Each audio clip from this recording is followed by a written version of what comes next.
মন থেকে শয়তানকে কিভাবে তাড়াবেন? অনেক সময় দেখবেন আপনাকে শয়তান ধোঁকা দিবে। আপনি বসে আছেন, শয়তান আপনার মনের মধ্যে একটা খারাপ চিন্তা ঢুকিয়ে দিল। আপনি নামাজ পড়তেছেন, নামাজের মধ্যে শয়তান একটা খারাপ কথা মনে করিয়ে দিল। আপনি রোজা অবস্থায় আছেন, শয়তান আপনাকে ধোঁকা দিয়ে রোজা ভেঙে ফেলো। বিশ্বনবী মুহাম্মদ সাল্লাল্লাহু আলাইহি ওয়াসাল্লাম বলেন, প্রত্যেকটা মানুষের সাথে একটা করে শয়তান লাগানো আছে। আশ-শাইতানু জাসিমুন আলা কলবি বানি আদম ওয়া ইযা যাকারুল্লাহা খানাসা ওয়া ইযা গাফালা ওয়াসওয়াসা। প্রত্যেকটা বনি আদমের কলবের মধ্যে শয়তান হাঁটু গেড়ে বসে আছে। বনি আদম যখন জিকির করে, শয়তান তখন পালিয়ে যায়। ওয়াইদা গফালা ওয়াসওয়াসা, জিকির যখন ছেড়ে দেয় আবার শয়তান অন্তরে এসে ধোঁকা দেয়।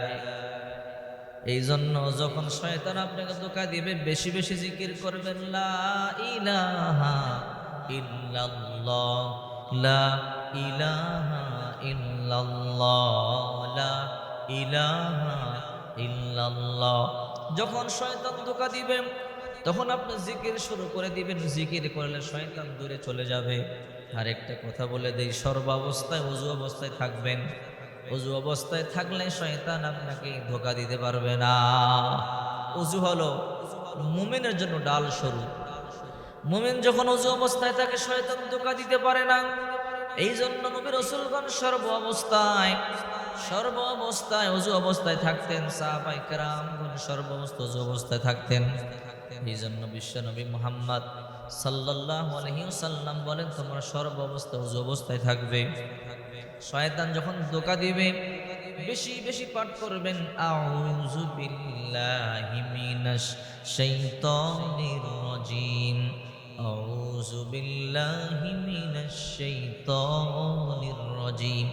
যত বেশি বেশি আউযু বিল্লাহি মিনাশ শাইতানির রাজিম পড়বেন, শয়তান তত বেশি আপনার থেকে দূরে থাকবে।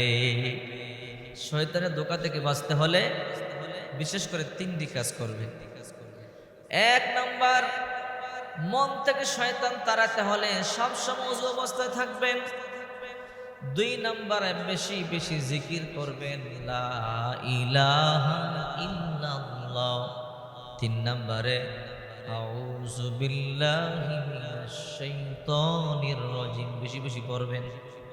আর একটা কথা বলে দেই, নামাজের মধ্যে যখন দাঁড়ান দেখবেন শয়তান ধোঁকা দেয়। তোমার দোকান খোলা, তোমার বিবি অন্যের সাথে কথা বলতেছে, তোমার এই সমস্যা সেই সমস্যা, যদি দোকান বন্ধ করে তুমি নামাজ আদায় করো, কাস্টমার অন্য দোকানে চলে যাবে। এরকম ধোঁকা যখন শয়তান দিবে, আপনি তখন বাম দিকে তিনবার থুতু নিক্ষেপ করবেন। এই দোয়া পড়ে, আউযু বিল্লাহি মিনাশ শাইতানির রাজিম। এরকম আউযু বিল্লাহি মিনাশ শাইতানির রাজিম বলে তিনবার বাম দিকে হালকা করে থুতু নিক্ষেপ করবেন। সাবধান, সিনা যেন না ঘুরে। যদি আপনি এমনটি করতে পারেন, শয়তান আপনাকে ধোঁকা দিতে পারবে না। শয়তানের ধোঁকা থেকে আল্লাহ তাআলা আপনাকে হেফাজত করবে। শয়তান মানুষকে ধোঁকা দেয়। বিশ্বনবী মুহাম্মদ সাল্লাল্লাহু আলাইহি ওয়াসাল্লাম বলেছেন, শয়তান সমুদ্রের মধ্যে তার সিংহাসন গেড়েছে। সমুদ্র থেকে মেন শয়তান, নেতা শয়তান, শয়তানদেরকে তার চালা চামুন্ডাকে দুনিয়ার মধ্যে ছেড়ে দিয়ে যাও, মানুষকে ধোঁকা দাও। সন্ধ্যাবেলা হিসাব নেই কি করেছ।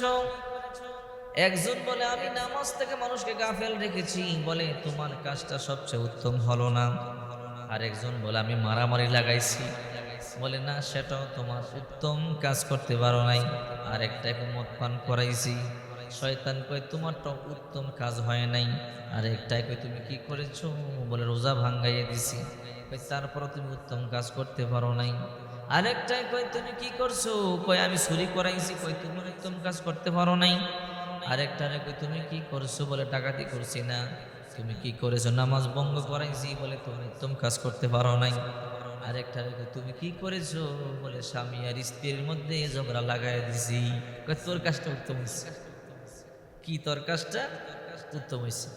কারণ স্বামীর স্ত্রীর মধ্যে ঝগড়া লাগলে সংসারটা ভেঙে যাবে, দুইটা পরিবারের মধ্যে ঝগড়া বেঁধে যাবে। শুধু একজনের মধ্যে সীমাবদ্ধ নয়, দুই পরিবারের মধ্যে ঝগড়া এই জন্য শয়তান স্বামী আর স্ত্রীর মধ্যে ঝগড়া লাগাইলে বড় খুশি হয়। এই জন্য সাবধান, স্বামী আর স্ত্রী একে অপরকে ভালোবাসবেন, কেউ কাউকে কটু কথা বলবেন না, একে অপরকে ভালোবাসবেন, মোহাব্বত করবেন। অন্তর দিয়ে যদি ভালোবাসতে পারেন আপনার সংসার আল্লাহ শান্তি আর রহমত দিয়ে পরিপূর্ণ করে দিবে।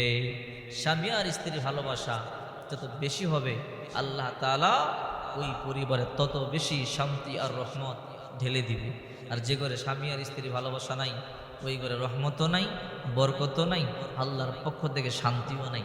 এই জন্য শয়তানকে তাড়াতে হলে ওযু অবস্থায় থাকবেন, আউযুবিল্লাহি মিনাশ শাইতানির রাজিম করবেন, এবং শয়তানকে তাড়াতে হলে জিকিরের মধ্যে শুরু ঢুকে যাবেন। জিকির করলে শয়তান দূরে পালায়